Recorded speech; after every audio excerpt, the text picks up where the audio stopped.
Assalamualaikum warahmatullahi wabarakatuh. Selamat datang di Puskesmas Puntikayu. Mohon maaf tadi sempat terjeda sinyal. Jadi hari ini kita seperti biasa di hari Sabtu akan melakukan pusaka Puntikayu Sapa Masyarakat. Hari ini kita kedatangan dokter intensif kita yaitu Dokter Dita Irawan. Ini kita akan undang dulu.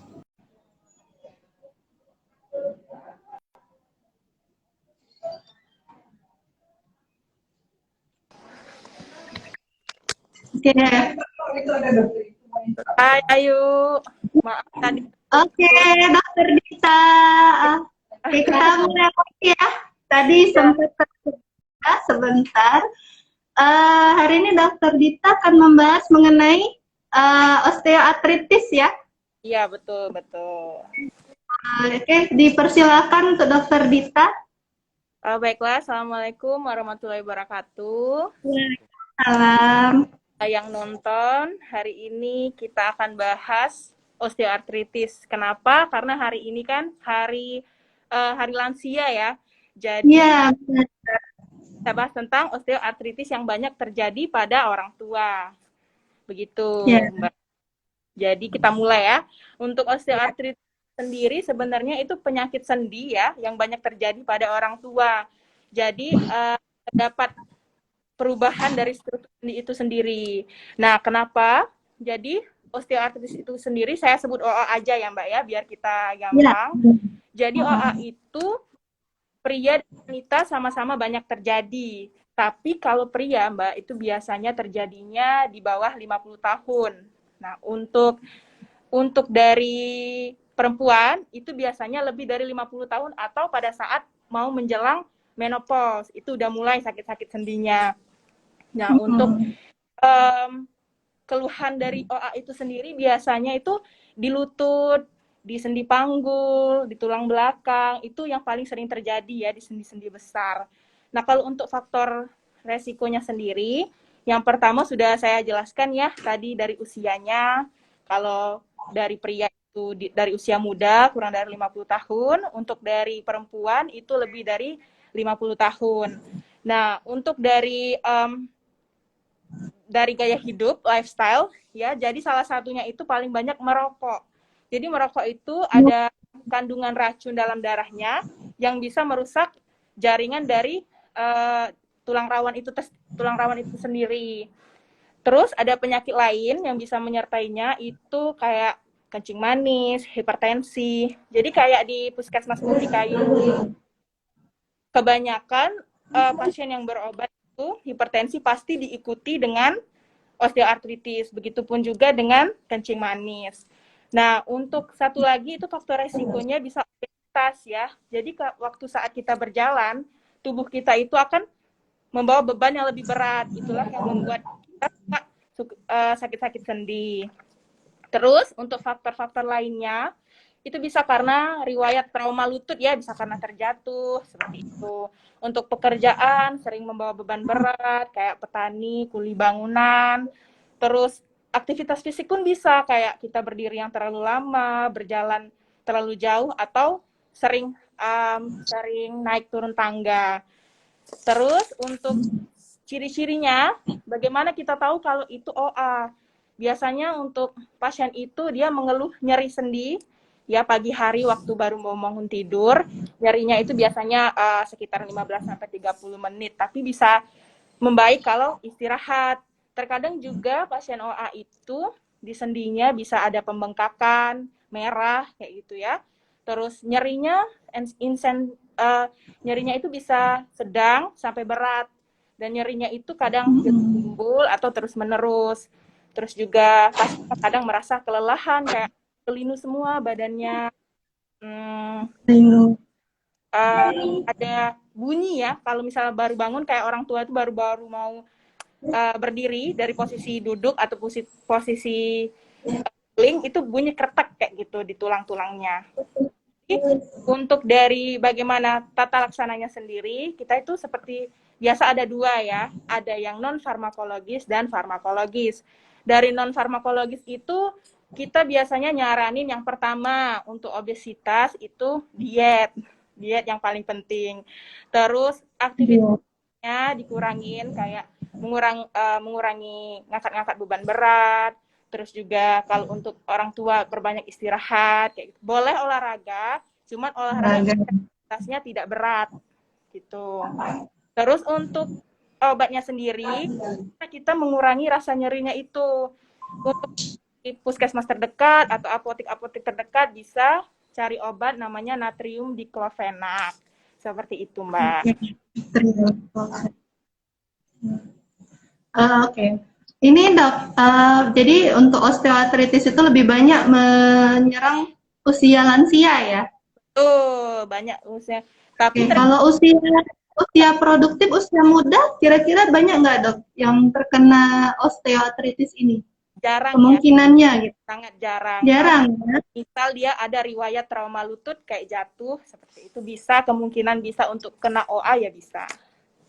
Oh gitu. Jadi kalau misalnya seorang pasien punya riwayat pernah jatuh gitu ya, jadi dia bisa terkena yang namanya osteoartritis. Ya. Agar kita bisa mencegah dari OA, kalau di usia muda itu seperti apa ya dok? Ada tipsnya nggak kira-kira?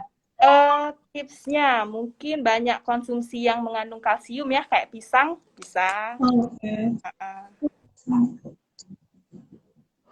Kalau yang untuk lansia tadi kan kalau dia sudah terkena OA, dengan minum susu tulang itu kira-kira efektif nggak dok? Untuk minum susu tulang ya, jadi OA itu sebenarnya kalau kita sebut tuh penyakit tua ya. Jadi kalau untuk sembuh itu benar-benar nol tuh enggak, paling diminimalisir kayak mengkonsumsi susu tulang gitu-gitu, mengkonsumsi nyeri seperti itu. Oh paling berarti pakai obat anti nyeri ya dokter ya? Lalu untuk di Puskesmas Puntikayu kira-kira banyak nggak dok kasus dari OA ini yang pasien terkena OA?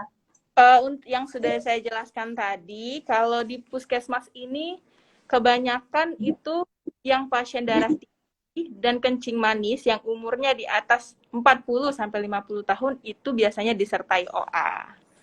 Oh gitu. Jadi kalau dia usia di atas 50 tahun dan ada komorbid ya, penyakit penyerta ya dokter ya? Ini ada pertanyaan dari Dokter DH ya, yang di RSUD Siti Fatimah, katanya ada pantangan makan nggak dok untuk orang yang OA? Sebenarnya nggak ada, kecuali gout arthritis ya. Kalau gout arthritis berarti kurangi kayak kacang-kacangan, seperti itu. Kurangi kacang-kacangan. Oh. Untuk makanan yang berlemak, kira-kira berarti tidak efektif juga ya dok ya? Ya, berlemak kalau bisa dikurangin juga. Biasanya kan OA itu pasti tinggi, kayak makanan asin-asin yang berlemak, jeroan-jeroan itu aja. Asin, jero-jeroan ya. Tapi kalau misalnya buah-buahan tidak apa-apa ya dok ya? Untuk pisang yang bagus banyak kandung kalsium. Oh banyak kalsium. Jadi kalau kalsium ini setahu saya kayak ceker ayam tadi ya? Iya. Ya? Berarti ya ceker ayam, terus apa ya? Pisang ya bisa kan dokter ya? Oke, mungkin ada teman-teman yang sudah bergabung ingin bertanya ke Dokter Dita, boleh silakan ketik aja di live chatnya ya. Kalau ada mungkin teman-teman ingin bertanya, dokter apa misalnya tips lain gitu.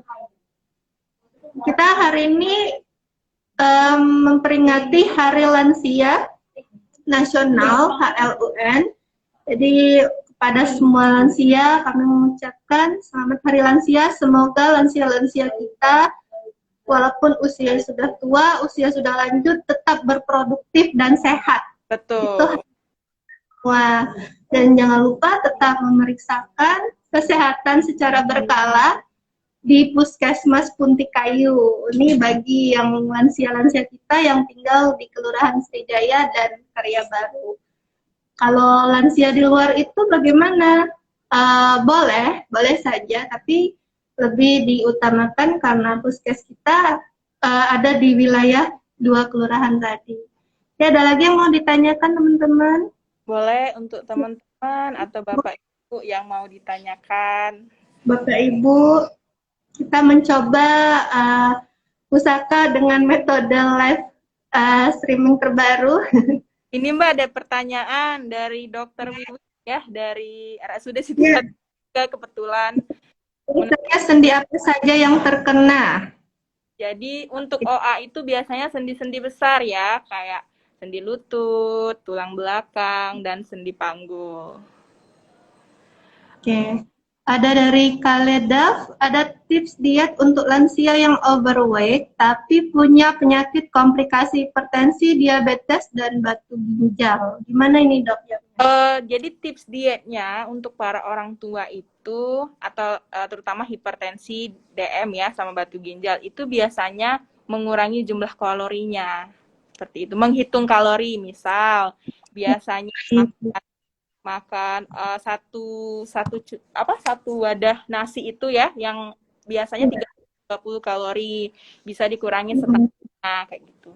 Misalnya makan beratnya itu siang aja, misalnya siang, tapi pagi dan malam itu jangan terlalu berat, kayak kalau pagi misal 2 potong roti dan telur itu cukup. Kalau siang itu baru boleh makan nasi setengah ya, dikurangin porsinya, dan lauk-lauk seperti ayam. Kalau bisa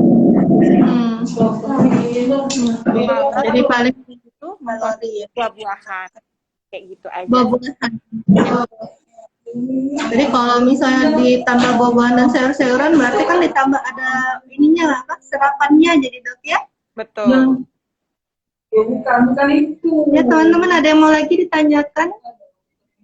Sehatlah mulu, bukan itu, bukan masalah itu.